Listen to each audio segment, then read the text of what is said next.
Seguinte, nessa aula a gente vai ver sobre proteção de variáveis locais, mais especificamente sobre necessidade de escopo, em que vai ser uma aula curta, porque só tem um tópico, mas, apesar de ser uma aula curta, a gente vai ver que ela é muito importante porque ela introduz um conceito bem fundamental para a gente programar no matemática, que é o seguinte, ó, a proteção de variáveis locais geralmente é crucial para a operação adequada de uma função. De fato, a gente vai ver que isso daí é muito importante ao programar no matemática, porque a gente quer que o matemática ele interprete o nosso código ali localmente, sem confundir com símbolos definidos de forma global. E, de fato, esse tipo de programação é muito usado no matemática, que no caso é a programação modular, que a gente vai ver na próxima aula, em que a gente protege as variáveis ali localmente para que não tenha conflito com outras partes do código. Então, vamos pegar aqui um exemplo, para poder introduzir o assunto, que a gente tem a função h de x definida como a integral definida de seno de x mais y, em que o intervalo de integração varia de 0 a π. Então, vamos definir esta função, h de x, pronto, definir. E agora, vamos pegar aqui ó, a integral indefinida de seno de x mais y com respeito a y. A gente obtém esse resultado aqui, ó, que de fato né, é isso que acontece, porque, por exemplo, integral de seno né, de uma função é menos o cosseno dela. Né? No caso, menos cosseno de x mais y, aí a matemática abriu aqui com respeito à regra trigonométrica né, para o cosseno de a mais b. E então, esse aqui é o resultado da integral indefinida. Né? E agora, vamos chamar a nossa função para x, né, para o argumento x. Então, fazendo isso, ó, a gente tem que essa função vale 2 cosseno de x, em que aqui, ó, lembrando, h de x é uma integral definida. Né? Então, ele avaliou essa expressão aqui nos extremos de integração 0 e π. E retornou o resultado 2 cosseno de x. Agora, se a gente chamasse, por exemplo, h de 2, nota o que aconteceria, né? O matemática, ele também passaria o resultado correto, né? 2 cosseno de 2. Então a definição nossa está funcionando adequadamente, a princípio. Só que notem o que vai acontecer se a gente chamar, por exemplo, h de y, em que y aqui está sendo usado como uma variável local na definição da nossa função. Se a gente chamar h de y, a gente tem 0. E isso é um problema, né? Porque a princípio a gente deveria ter 2 cosseno de y. Só que não é isso que acontece. E isso não acontece justamente porque a gente tem uma variável fictícia de integração aqui, y, em que a gente está passando o mesmo argumento y. Então a matemática está havendo um conflito ali entre essas coisas e não está avaliando corretamente, né? Em que, para a gente poder ver isso especificamente, a gente usa né, a função trace, que não é traço de matriz, no caso, é simplesmente o traço da avaliação da expressão, ou seja, o matemática vai rastrear para a gente o que ele está fazendo. Né? Então, quer ver? Ó, se a gente chamar aqui trace, aqui, ó, trace gera uma lista de todas as expressões usadas na avaliação da expressão. Então, se a gente chamar aqui trace de h de y, para entender o que está acontecendo com essa avaliação aqui, ou seja, o que a matemática está pensando internamente, a gente vê aqui ó, que, beleza, a gente chama h de y, aí o matemática substitui aqui ó, por y, né, faz seno de y mais y, e no que ele faz isso, note que a gente então vai ter um conflito, né, aqui ó, seno de 2y dy, sendo que esse conflito é gerado por quê?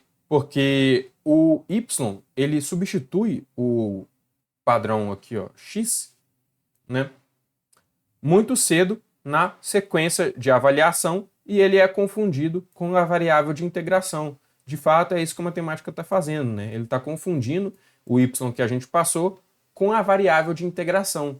E não é isso que a gente gostaria, né?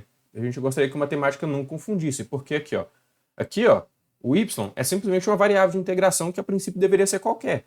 Só que se eu passo o y aqui, ó, a matemática, nessa forma, né, ele vai substituir direto e misturar os dois y, como se fossem uma coisa só. E não é isso que a gente gostaria, a princípio.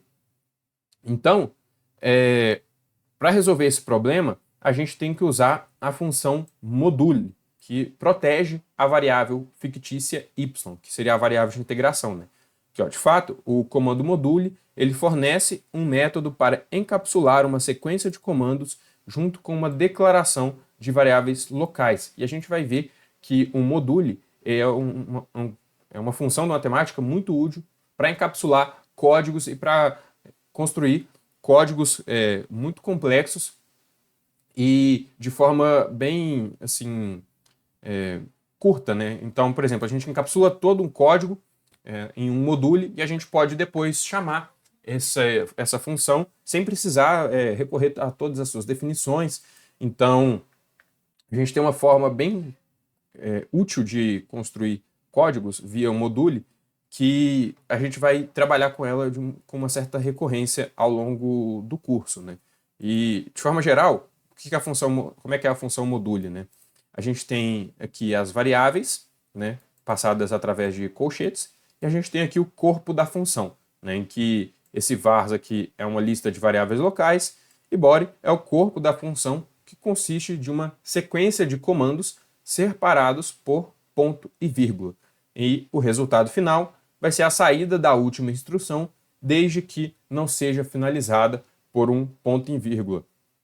Então, o module ele é muito útil para proteger variáveis locais e trabalhar com as definições de forma local sem que isso interfira no restante do código. E a gente vai usar bastante essa função aqui para criar funções mais elaboradas, né? Justamente por conta dessa particularidade bastante útil de encapsular os códigos ali e trabalhar com as variáveis de forma local. Então, a gente vai ver como é que o module é bem útil mais ao longo do curso, né? Então, aqui, ó, vamos pegar para esse caso simples que a gente fez anteriormente, ó, e escrever a nossa h de x em termos do module, né? Definir a h de x em termos do module. Aqui, ó, a gente está usando o module, né? Que é um módulo de código. Aqui a gente está passando a variável local, que no caso é y, e aqui a gente está passando a definição da função. Então, a gente tem a mesma definição anteriormente, né? Só que aqui, ó, através do module, eu estou falando para o matemática que esse y aqui, ó, ele é uma variável local. Então, ele vai trabalhar com ela ali localmente e não vai gerar conflitos. A gente vai ver isso já já. Então, antes de mais nada, vamos avaliar aqui essa célula. Pronto, avaliei. E agora eu vou chamar h de y e a gente vai ver a mágica acontecer, dando o resultado que a gente esperaria, 2 cosseno de y.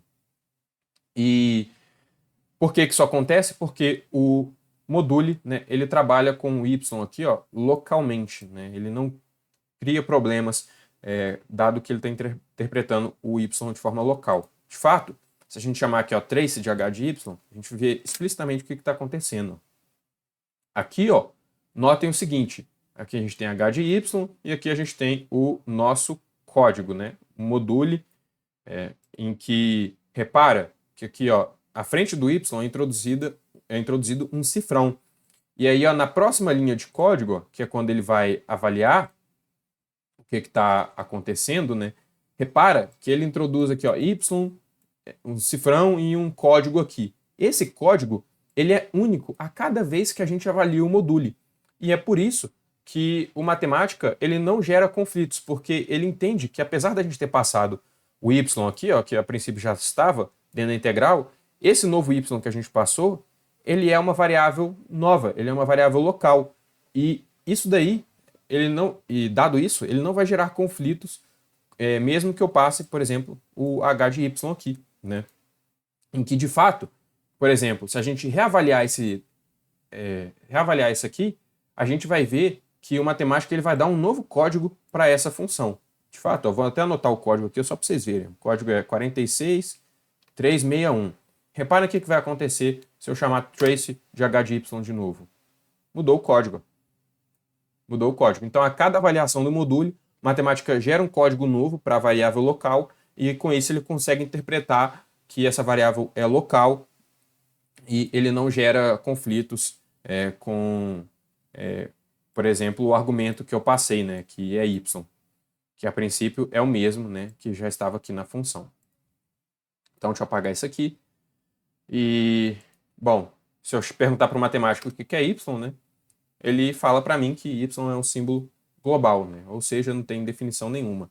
Então, aqui, ó, esse método funciona porque a variável local recebe uma tag exclusiva cada vez que o module é avaliado, de modo que seu nome local não entre em conflito com nenhum símbolo existente fora desse module, que eu acabei de comentar com vocês. Então, o conceito básico de restringir a definição de símbolos a partes limitadas de um código é conhecido como escopo. O escopo de uma variável é o intervalo de código em que ela é definida. Então, esse conceito aqui é o conceito por trás de escopo, né? O conceito de escopo de uma variável, que é bem importante na hora que a gente está querendo saber restringir variáveis locais, né? Então, símbolos com o mesmo nome podem ser usados para finalidades diferentes se seus escopos não se sobrepuserem, ou seja, se os intervalos de códigos em que essas variáveis estão definidas não se sobrepuserem, a gente pode usar o mesmo símbolo representando coisas diferentes, né? Ou seja, a gente pode usar o Y aqui representando coisas diferentes, desde que o escopo em que esse símbolo está definido é diferente, né, para cada caso. Então, um conselho importante aqui é usar construções de escopo, ou seja, basicamente construções que tornam a variável local, né, para proteger variáveis locais e minimizar a proliferação de símbolos desnecessários, né? Em que aqui a gente vai ver que essas construções aqui, como por exemplo module, if ou block, né, são construções que usam esse conceito de escopo, né? E já adiantando, dando um spoiler, a module é uma das principais formas e é um dos códigos que a gente mais usa para proteger variáveis locais. Por hoje é só, vejo você na próxima aula.